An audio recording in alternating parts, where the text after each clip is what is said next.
রিজর রব্বি রিজল ওয়ালিদি ওয়া সাকাতার রব্বি ফি সাকাতিল ওয়ালিদ। তুমি যা যা করো না কেন ওই কাজটা তোমাকে করতে হবে।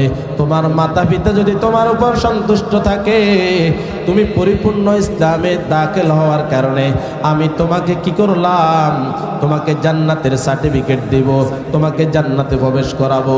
আর যদি মাতা পিতা নারাজ হয়, আমি রব্বে কারিম অসন্তুষ্ট হয়ে তোমার যদিও ইসলামিক সকল কিছু তোমার পালনীয় বর্জনীয় কিছু নাই, এরকমভাবে যা হারাম তা তুমি বর্জন করো, যা যা বিধান আমি দিয়েছি সব মান্য করো।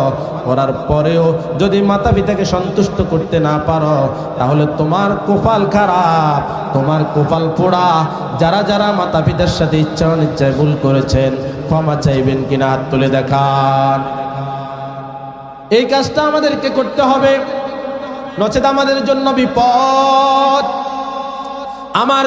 আমি যখন বিবাহ করলাম, আপনি যখন বিবাহ করলেন, মা কি জিনিস বুঝা মাত্র শুরু, কিন্তু বিবাহ করার সাথে সাথে মাতা পিতার থেকে দূরে সরে যায়, তাহলে বুঝলোটা কি?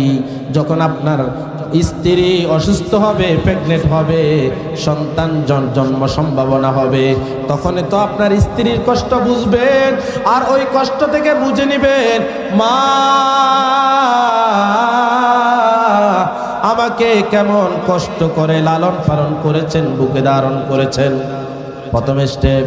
দ্বিতীয়ত, যখন ভূমিষ্ঠ হয় সন্তান, আপনার মুখে তো হাসি, কিন্তু আপনার স্ত্রীর জীবন যায় যায় অবস্থা। কাউকে সিজার করতে হয়, কাউকে অনেক কষ্ট পোহাতে হয়। এ কারণে আল্লাহ তাআলা নিজের ইবাদতের পরেই মাতা পিতার খেদমতের কথা বলেছেন। এক্ষেত্রে খেয়াল করতে হবে, আমার স্ত্রীর কষ্ট হয়েছে, আমার মায়ের কি কষ্ট হয় নাই, এখানে দ্বিতীয়টা বোঝার সময়। তৃতীয়ত বিষয়, সন্তান যখন দুনিয়াতে আসলো, সন্তানকে আব্বু বলে মুখের মধ্যে চুমা, আব্বু বলে কপালের মধ্যে চুমা, আব্বু বলে বুকের মধ্যে চুমা, এত আদর করেন। আপনাকে কি আপনার মা বাবা ছোটকালে এরকম আদর করে নাই? কথা বলেন, করেছে তো? তাহলে বুঝার সময়ে কোথায় যায়?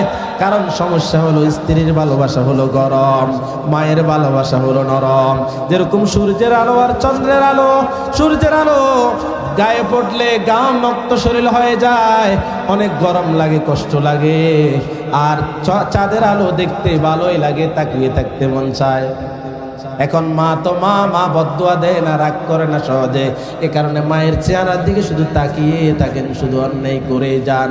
আর যদি স্ত্রীর সাথে একটু যদি বেশ কম হয়, স্ত্রী বলে আত্মহত্যা করব, বাপের বাড়ি চলে যাব, তোমাকে আমার সাথে জায়গা দিব না, কয় হাই কি হয়েছে? স্ত্রীর ভালোবাসা তো আমি আর পাবো না, মাকে বাদ দিয়ে এখন স্ত্রীকে নিয়ে শহরে চলে যাব। সিদ্ধান্ত কোথায় বুঝছেন?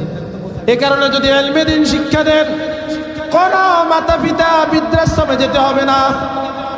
আর যদি ইলমে দ্বীন শিক্ষা না দিয়া জাগতিক শিক্ষা দিয়েছেন, ভালো যদি হয় তো আলহামদুলিল্লাহ, আর যদি ভালো না হয় আপনার কপাল খারাপ।